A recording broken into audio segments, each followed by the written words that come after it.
Hi hello welcome to post 360. నేను మీ మురళీ రాపల్లి. కూటమి ప్రభుత్వం కుట్ర రాజకీయాల్లో భాగంగా ఎవరైతే జగన్మోహన్ రెడ్డి గారిని వెన్నుపోటు పొడిచి మంత్రి పదవికి రాజీనామా చేసి వ్యవసాయం చేసుకుంటా అని బయటకు వచ్చి పిచ్చి పిచ్చిగా మాట్లాడి లిక్కర్ కుంభకోణం లిక్కర్ సిండికేట్ అని మాట్లాడిన వ్యక్తి విజయసాయి రెడ్డి గారు. ఈయన కూటమి ప్రభుత్వం తొత్తుగా పనిచేస్తున్నారా అంటానికి అనేక ఆధారాలు అయితే ఉన్నాయి. అయితే ఇప్పుడు నిన్న మిథున్ రెడ్డి గారు ఈ లిక్కర్ కుంభకోణం గురించి కేసు పెడతాం, సిబిఐ సిఐడి ఇన్వెస్టిగేషన్ కావాలంటూ అడుగుతూ ఉన్నారు. దీనికి సంబంధించి లావు శ్రీకృష్ణ మీ అమిత్ షాని కలవటం, ఈ లిక్కర్ కుంభకోణం ఉందని చెప్పటం, అదంటూ ఇదంటూ నానా ప్రయత్నాలు చేస్తూ ఉన్నారు.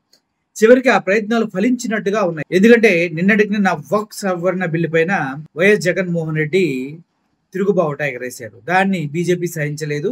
కాబట్టి కంపల్సరిగా రాజకీయ అరెస్టుల పర్వం కొనసాగుతుందని ప్రతి ఒక్కరు తెలుసు. అయితే ఇది ముందుగానే ఊహించినటువంటి మిథున్ రెడ్డి యాంటిసిపేటరీ బెయిల్ తీసుకొని వెయిట్ చేస్తూ ఉన్న టైంలో సిఐడి చెప్పింది ఏంటంటే మిథున్ రెడ్డి గారిని ఇందులో చేర్చలేదు, మిథున్ రెడ్డి గారి పైన ఎటువంటి సందేహం లేదు మాకు, ఇంకా దీనిపైన ఇన్వెస్టిగేషన్ స్టార్ట్ అవ్వలేదని చెప్పగానే ఏదైతే ముందస్తు యాంటిసిపేటరీ బెయిల్ ఇచ్చిందో ఆ బెయిల్ ని క్యాన్సిల్ చేయడం జరిగింది హైకోర్టు. అయితే ఆ బెయిల్ క్యాన్సిల్ చేసిన మరుసటి రోజే సిఐడి రంగంలోకి దిగి మిథున్ రెడ్డిని అరెస్ట్ చేయడానికి గాలింపు చర్యలు చేపట్టింది. ఈ మొత్తం రాజకీయం వెనక ఎంత కుట్ర దాగుందో ఆలోచించండి. ముందుగా మిథున్ రెడ్డి పైన కేసు పెట్టబోమని చెప్పిన సిఐడి ఆ యాంటిసిపేటరీ బెయిల్ కొట్టేసిన వెంటనే మిథున్ రెడ్డి పైన అరెస్టుకు సిద్ధమైనటువంటి సిఐడి.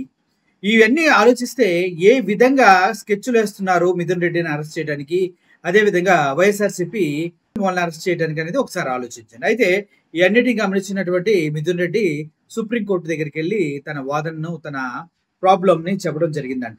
సో మిథున్ రెడ్డి ఇప్పుడు సుప్రీంకోర్టుకి వెళ్ళారు. ఆల్రెడీ తన పైన యాంటిసిపేటరీ క్యాన్సిల్ చేయించారు, ఏమీ లేదని చెప్పి ఇప్పుడు మళ్ళీ అరెస్ట్ రంగం సిద్ధం చేస్తున్నారు, గాలింపు చర్యలు అది అంటూ వార్త బయటకు వస్తున్న క్రమంలో మిథున్ రెడ్డిని సుప్రీంకోర్టుని కలవడం అనేది చాలా చాలా అనూహ్యమైన పరిణామాలను చోటు చేసుకుంది. ఎందుకంటే ఇప్పుడు ఫ్రైడే సాటర్డే అరెస్ట్ చేస్తే సండే మండే ఆయన్ని లోపల పెట్టేయచ్చు. శ్రీరామనవమి కూడా ఉంది, పండుగలు కూడా ఉన్నాయి, అన్ని పండుగ ముందు అరెస్ట్ చేయడం పరిపాటి కాబట్టి. సో అన్ని విధాల ముందస్తుగానే మిథున్ రెడ్డి ప్లాన్డ్ గా ఉన్నాడు అనిపిస్తుంది చూస్తుంటే.